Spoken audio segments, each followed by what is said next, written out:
नमस्कार दोस्तों, आप देख रहे हैं एमबीटी न्यूज से। दोस्तों, सुप्रीम कोर्ट से एक खबर निकल करके आई है जिस पर जे कि 7 साल लगातार जे कि सुनवाई करने के बाद जे कि फैसला आया चुनावी बॉन्ड को लेकर के। और सुप्रीम कोर्ट ने एसबीआई को जे कि आदेश जारी किया कि आपको एक हफ्ते के अंदर जे कि चुनाव आयोग को यह बताएं कि चुनावी चंदा सबसे ज्यादा किस पार्टी को जे कि मिला और जे कि कौन कौन दे रहा है। इस पर जे कि अभी सुनवाई जे कि 6 तारीख को देना था, लेकिन उससे पहले एक दिन पहले एसबीआई ने, भारतीय स्टेट बैंक ने सुप्रीम कोर्ट को बताया कि जे कि हमको 136 दिन की टाइम चाहिए, यानी कि जून में उसको टाइम चाहिए बताने के लिए। इस बात को लेकर के द्रौपदी मुर्मू ने इतनी कड़ी जे की डांट और फटकार जे की लगाई एसबीआई को, जिससे उसका जे की रूह तक जे की कांपने लगी। दोस्तों, मैं बता देना चाहता हूं कि जब सुप्रीम कोर्ट ने एसबीआई को जे की बताया कि चुनावी बॉन्ड जे की बैन हो गया, उसको जे की जितना जे की ब्यौरा है उसका सभी फाइल्स चुनाव आयोग को जे की दें, और चुनाव आयोग जे कि सुप्रीम कोर्ट के सामने रखेगा और उजागर होगा किसके पास जे कि कितना जे कि चुनावी बॉन्ड जे कि आया। इससे जे कि पहले बैन होने से पहले 15 दिन पहले देश के प्रधानमंत्री को जानकारी हो गया और 8,000 करोड़ रुपया जे कि छाप ली 15 दिन के अंदर। एक यह अलग विषय है, लेकिन दोस्तों ये मैं बताना चाहता हूं कि जब देश में इस तरह की तानाशाही जे की होगी कि सुप्रीम कोर्ट के आदेश का पालन नहीं किया जाएगा और ये कि हाई कोर्ट का जज मोदी जी का एक कार्यकर्ता बनकर के चुनाव लड़ने का अनाउंसमेंट करेगा और देश में तानाशाही की कायमता को कायम किया जाएगा, तो इस पर जे कि आपकी क्या राय होती है, आप अपना राय हमें जरूर बताइएगा। क्या चुनावी बॉन्ड एसबीआई ने जितना जी की बेचा है यह सुप्रीम कोर्ट को देना चाहिए या नहीं देना चाहिए? इसका जे कि खुलासा होना चाहिए या नहीं होना चाहिए? इसका जे कि जवाब आप हमें जरूर बताइएगा। दोस्तों, मैं बता दूं कि साथ ही साथ परिवारवाद का जे कि मैटर इतना जे कि काफी ज्यादा चर्चा में जे कि आ चुकी है, जिसका हिसाब लगा पाना जी की बड़ी जी की मुश्किल हो रहा है। बीजेपी के जितने भी कार्यकर्ता और जितने जी के सांसद विधायक जो भी जी के हैं, सभी लोग मोदी का परिवार जी के लिख रहे हैं। तो हमने इस विषय पर जी की सर्च करना जी की शुरू किया कि क्या बीजेपी के लोग ही लिख रहे हैं या पूरे भारत के लोग जी के लिख रहे हैं कि मैं भी मोदी का परिवार। इसका जे कि भंडाफोड़ जे कि हो गया। बीजेपी एक एनडीए गठबंधन है, आप लोग को जानकारी होगा। उसमें जे कि मैं ज्यादा दूर नहीं गया और जे कि करीब ही एनडीए गठबंधन को टटोलना शुरू किया। उसमें मैंने जे कि पाया कि ओम प्रकाश राजभर यह नहीं लिखते हैं कि मैं भी मोदी का परिवार। पल्लवी पटेल नहीं लिखते हैं। ऐसे जे कि तमाम जितने जे कि गठबंधन, संजय सिंह निषाद से लेकर के महाराष्ट्र तक जे कि हैं, रामदास अठावले, नीतीश कुमार, किसी ने भी यह नहीं लिखा कि मैं भी मोदी का परिवार। और ये कि मोदी जी कहते हैं कि मैं पूरे देश हमारा परिवार है। इस प्रकार से तानाशाही चलाई जा रही है। अब जे कि मैं बात करना चाहता हूं कि इलेक्ट्रिकल बॉन्ड जो बैन किया गया, मोदी जी को चकमा आ गया, मोदी जी हैरान परेशान हो गए।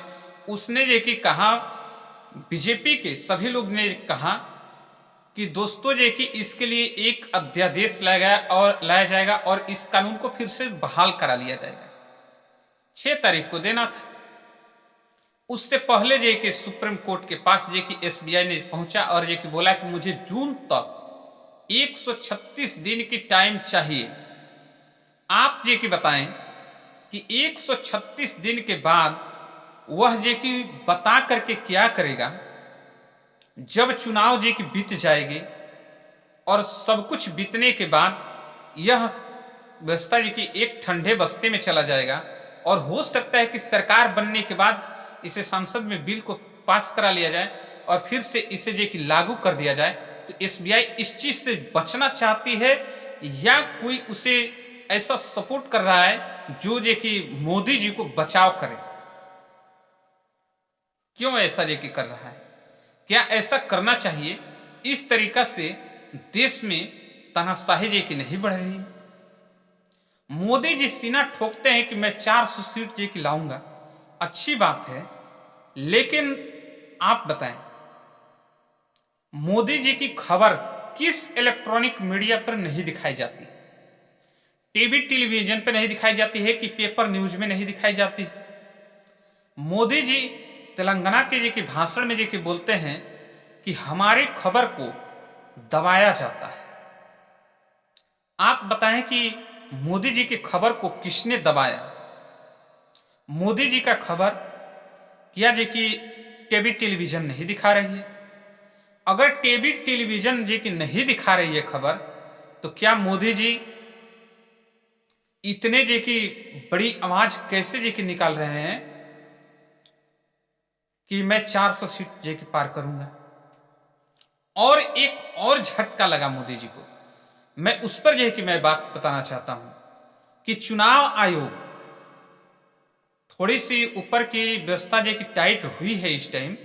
चुनाव आयोग ने व्यवस्था जो कि जारी किया कि आप झूठे वादे नहीं कर सकते हैं। क्या देश में जो कि झूठे वादे नहीं किया गया था? देश के साथ धोखा नहीं किया गया था? मैं परिवारवाद पर भी जो कि फिर दोबारा जो कि थोड़ा सा बात करूंगा, लेकिन मैं जो कि कहना चाहता हूं कि अगर देश में तानाशाही जो कि नहीं की गई थी और नहीं हो रही है, तो फिर चुनाव आयोग को ऐसा आदेश जारी करने की क्या जरूरत पड़ती है? या अगर चुनाव आयोग जरूर जारी किया है तो क्या सही किया है या गलत किया है? आप जी की जरूर बताएं। दोस्तों, चुनाव आयोग ने बोला है कि आप झूठे वादे नहीं कर सकते हैं।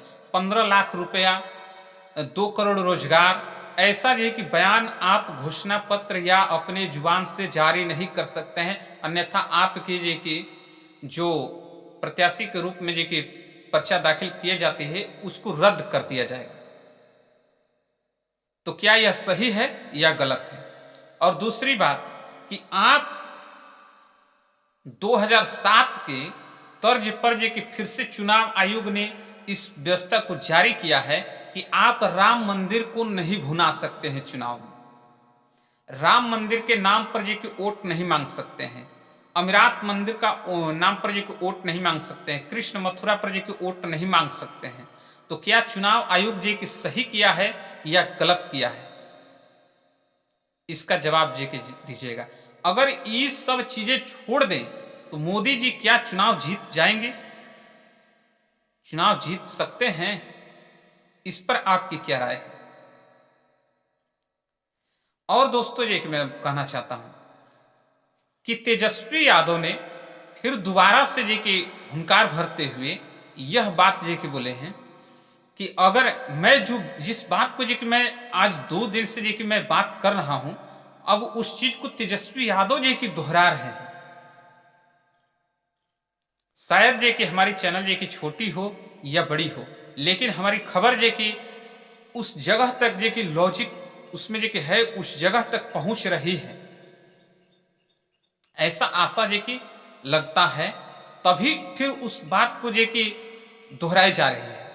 जिस किसान का जे कि मैंने जे कि बात किया कि अगर किसान के ऊपर जे कि गोली चलाई जा रही है, आंसू गैस की गोले छोड़े जा रहे हैं, वह किसान आपके परिवार के नहीं है या वह किसान आपके परिवार के हैं तो गोली चलाने वाला और जे के आंसू गैस छोड़ने वाला आपके परिवार के नहीं है। अगर दोनों आपके परिवार के नहीं है तो फिर आप किस बात के जे कि कहते हैं कि पूरा भारत ही हमारा परिवार है? अगर दोनों आपके परिवार के हैं तो फिर जे कि ऐसा जे कि अत्याचार किसानों पर जे कि क्यों हो रहा है? क्या यह देश में तानाशाही नहीं है? देश के लोगों को भटकाने की व्यवस्था नहीं है या? आप जरूर हमें जी के बताइएगा। आप कहीं से भी हैं, कहीं से भी वीडियो देख रहे हैं, आप अपना जगह जरूर हमें जी के बताइएगा कि कहां तक जी की हमारी वीडियो जी की पहुंच रही है। इससे जी की मनोबल थोड़ी सी मिलती है, लेकिन सबका जी की अपना अपना काम जी की होता है। दोस्तों, एक और जी की मैं बात करना चाहता हूं कि मोदी जी कहते हैं कि मैं 400 सीट जी की पार कर रहा हूं। इस टाइम उत्तर प्रदेश में कैबिनेट का विस्तार हुआ और ओम प्रकाश राजभर को मंत्री बनाए गए। तमाम ऐसे जी की मंत्री जी के बनाए गए, ज्यादा विस्तार नहीं हुआ लेकिन विस्तार हुआ। ममता बनर्जी के ऊपर जी की प्रहार हुआ और जी की सुप्रीम कोर्ट जी की मोदी जी के फैसले को बार बार टारगेट करती है। चुनाव आयोग जी की उस पर हस्तक्षेप करता है, लेकिन अब चुनाव आयोग जी की अलग हो या सुप्रीम कोर्ट जी की अलग हो, मोदी जी के पास क्या कोई अधिकारी उनके साथ चुनाव लड़ना चाहता है तो उनके लिए बहुत बढ़िया है।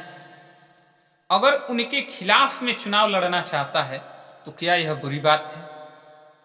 आपको मालूम होगा कि पिछले चुनाव में एक फौजी बनारस से ताल ठोकने के लिए चुनाव लड़ने के लिए जे आ गए थे और जे बार बार जे वो चुनाव लड़ने के लिए जे कह रहे थे, उनका पर्चा रद्द करा दिया गया। आधे घंटे के अंदर उनसे जे तमाम डॉक्यूमेंट्स मांगी गई, उनकी पर्चा को रद्द करा दिया गया, क्योंकि वह जे कि मोदी जी के विरोध में चुनाव लड़ रहे थे, तो उनको जो है कि ऐसा जे कि ट्रोल किया गया।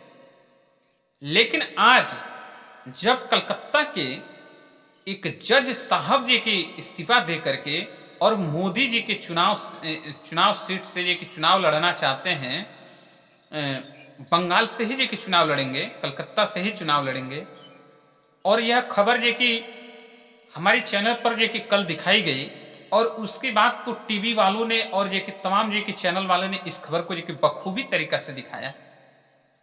तो क्या जे कि ऐसा खबर मैं बताना चाहता हूं दोस्तों कि जब एक अधिकारी खिलाफ में लड़ता है तो वह जे कि गलत है, मोदी जी का विरोध कर रहा है। और जब एक जज साहब, हाई कोर्ट के जज जे कि अपना इस्तीफा देकर के, क्यों आना पड़ा इस्तीफा देकर के, इस बात को समझिए। क्या मोदी जी के पास कोई कैंडिडेट जे कि नहीं मिल पा रहा है, कोई प्रत्याशी नहीं मिल पा रहा है जिसको जे कि लेकर के उस जज साहब को जे कि फील्ड में उतरना पड़ा कि मोदी जी कुछ भी हो जाए आपको चुनाव हारने नहीं देंगे?